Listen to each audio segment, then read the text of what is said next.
Hello, and thank you for joining us on the Capitol Report on NTD television. I'm your host, Steve Lance.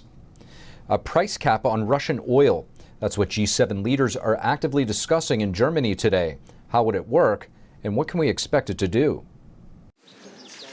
As G7 leaders gather in Germany, a new type of sanction against Russia is on the way. The White House said Monday that leaders are finalizing an agreement to set a global price cap on Russian oil imports. The idea is to restrict shipments of Russian oil that are above a certain price threshold, potentially by pressuring insurers that make trading oil possible. The White House said a global price cap would reduce the Kremlin's income from oil and curb inflation by limiting the impact of high oil prices. And this would have a double effect. First of all, it would empty Putin's war chest. And secondly, having a reasonable price for Russian oil would be an enormous relief for other vulnerable countries who are really having a problem now with the high oil prices. It's probably too clever to sustain real-world implementation risk. Doug Redeker is a non-resident senior fellow in the Global Economy and Development Program at the Brookings Institution. He says it's hard for the price cap to work as intended. To be able to actually do so, you would need to cobble together a wide number of oil importing countries from around the world, not just the U.S. and the EU. And Mike Harris, founder of advisory firm Cribstone Strategic Macro, tells NTD that such a sanction is not a fundamental solution to high gas prices because it does not address supply. This program, for what it's worth, absolutely does not diminish reliance on Russian oil. All it's trying to do is make sure we pay less for it. Right. So it is a way. So the irony is basically we're saying we would be super happy if Putin pumped as much as possible. Meanwhile, on inflation. So the idea that's going to reduce inflation is just nonsense. Energy market expert Dr. Anas Al-Haji tells NTD that China could still buy Russian oil at a higher price despite the sanction and in turn sell it to Western countries.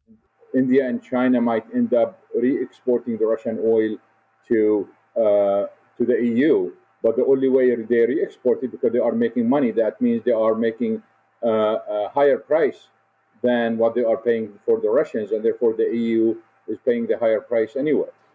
In addition to targeting Russia, G7 leaders also announced a new $600 billion infrastructure plan to counter China's influence. The U.S. is pledging to raise $200 billion of that money to boost infrastructure in lower and middle income nations. A win for religious freedom. The Supreme Court today sided with a high school football coach who prayed on the field after the games were finished. The former football coach, Joe Kennedy, started public prayer sessions after football games, but the high school objected and eventually put him on paid leave. The nation's highest court ruled 6-3 that the coach's prayer was protected by the First Amendment. The 3 Democratic-appointed justices dissented. Justice Neil Gorsuch wrote for the majority opinion, saying that the Constitution and the best of our traditions counsel mutual respect and tolerance, not censorship and suppression, for religious and non-religious views alike. Over the weekend, Energized crowds expressed their excitement or dismay over the Supreme Court's overturning of Roe v. Wade. Pro-abortion protestors and pro-life activists demonstrated around the country. NTD's Melina Wisecup reports. For the first time since 1973, states will be allowed to enforce their own laws on abortion after the Supreme Court overturned Roe v. Wade. Roughly half the states in the U.S. are moving to restrict abortions following the Supreme Court's Friday ruling. Louisiana is one of the 13 states restricting abortions and is now entangled in legal challenges. A Louisiana judge today temporarily blocked the enforcement of the state's abortion prevention laws. And in one Texas county, the district attorney says he refuses to enforce the state's abortion laws. Here in Travis County, we will not criminalize personal health care decisions. And some big corporations are now chiming in on the issue, with companies like Nike, Kroger, Zillow, Netflix, Starbucks, and others offering to help their staff cover travel expenses if they need to travel to another state to get an abortion. Yelp is one of those companies. Companies are talking about social issues all the time, and this is one that affects a lion's share of their population of employees. And so to stay silent on it, I can't imagine why any company would be willing to do that. More than 30 Democrat senators requested President Biden to stop states from preventing abortions following the Supreme Court's ruling, using what they called in a joint letter the full force of the federal government. People's rights to travel to states where abortion is legal in order to get the care that they need. And the Attorney General talked about protecting access to medication abortion, which is very important in states where abortion is still legal. Over the weekend, we heard from one Republican candidate for U.S. Senate who's been face-to-face with an abortion decision herself. And I chose life. My daughter is now a Navy veteran, college degree, owns two businesses, two beautiful children. And I got off that table and ran for my baby's life. So I understand what it's like to be on that table. And I'm always going to fight for our unborn. Pro-life activists say they have a plan to help women who may not be prepared to handle raising a baby. Helping them to sign up for Medicaid, for WIC, for CHIP, for these existing public programs that are out there to help them get off their feet. In addition to protests at the nation's capital, a number of big cities were flooded with protesters over the weekend. 4 people were arrested in Arizona after protests turned chaotic. While pro-abortion activists are ramping up their efforts to reverse this historic Supreme Court decision, others are hopeful this is a change towards more traditional values being restored. Reporting in Washington, D.C., Melina Weiskup, NTD News. Abby Johnson is founder of And Then There Were None, a nonprofit organization that provides financial and legal support to anyone wishing to leave the abortion industry. Abby Johnson, thank you so much for joining us. Of course. Thank you for having me. Abby, the reality of the courts overturning Roe versus Wade is now settling in. What has been the feeling in the pro-life community since the decision was handed down prior to the weekend? I mean, I think everybody is really excited. I think everyone is feeling like this is a victory. But also, I think people are feeling like, okay, let's get to work. Just because abortion clinics are going to be closing in many, many states doesn't mean that crisis pregnancies are ending. So we have a lot of work to do. If you could just give us an idea of what actually goes on. I think a lot of people aren't too familiar with pro-life centers, if you will. You mentioned crisis pregnancies. What type of services, what type of advice do these facilities usually offer? Sure. I mean, crisis pregnancy centers there's about 2,500 of them across the country, a little more than that. There's also maternity homes that provide shelter for women and their children. But pregnancy resource centers primarily provide help and resources and counseling, emotional care for women who are in crisis pregnancies and beyond. Most pregnancy centers do work with women well beyond the point of them having their babies. And so they're really providing comprehensive care for women and their children who are in need of help. Sometimes pregnancies occur and you're not prepared, they're not planned. Even sometimes in a marriage, pregnancies are unplanned and you just need that extra support. And so they are there to provide really anything and everything a woman needs in her pregnancy and beyond. Abby, one of those pro-life centers that you're mentioning in Virginia was attacked over the weekend. There's been many other cases that this has been happening recently. What is the intent behind this, do you think? And have you heard of such instances in your neck of the woods?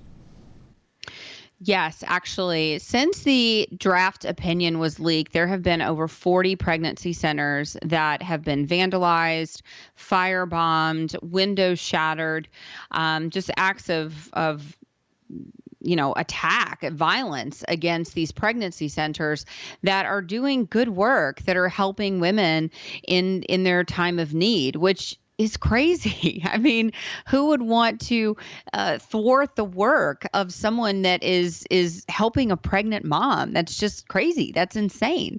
But it really just shows, the saying is when someone tells you who they are, believe them. And, this group, this Jane's Revenge group and this Ruth Sent Us group, they really are telling us who they are. They are not for choice. They are not for women. They are for abortion. They are for women taking the lives of their babies. and they're for killing, they're for violence. And abortion is such a barbaric act of violence. And so it's not surprising that they are trying to harm the centers that are doing so much good and that are trying to protect women from that act of violence. We saw a center right not far from me in Austin that was unfortunately vandalized by this group. And, you know, the fact that the DOJ, the fact that the Biden administration has not labeled these groups a terrorist organization shows the hypocrisy that we are living under today in our country. Just back to the issue of abortion quickly. In South Dakota, where abortion is now a felony, we're seeing that the Governor Noem is saying that doctors who perform abortions will be targeted for prosecution. What is the situation in Texas where you're from? Yeah, so it's the same here. So doctors will be charged with as criminals. There are criminal penalties for performing or assisting with an abortion here in Texas. And, I'm hoping that in the states where abortion is illegal, that those criminal penalties will possibly increase for these providers. I saw was it something on Instagram where these other physicians in other states and in liberal states where abortion is not illegal, they were, sort of volunteering themselves to, come and essentially perform illegal abortions in states where abortion is now illegal. And I just thought to myself, do they really understand what they're volunteering themselves to do? I mean, if they get caught, they are facing prison time. And we actually have a worker that is part of an And There Were None that spent 3 years in prison because she worked for Dr. Kermit Gosnell and was charged with murder because they were murdering babies that were born alive. Abby Johnson, thank you so much for joining us. Thank you so much. Thank you for watching the Capitol Report. If you want to see our full broadcast, check us out at epochtv.com.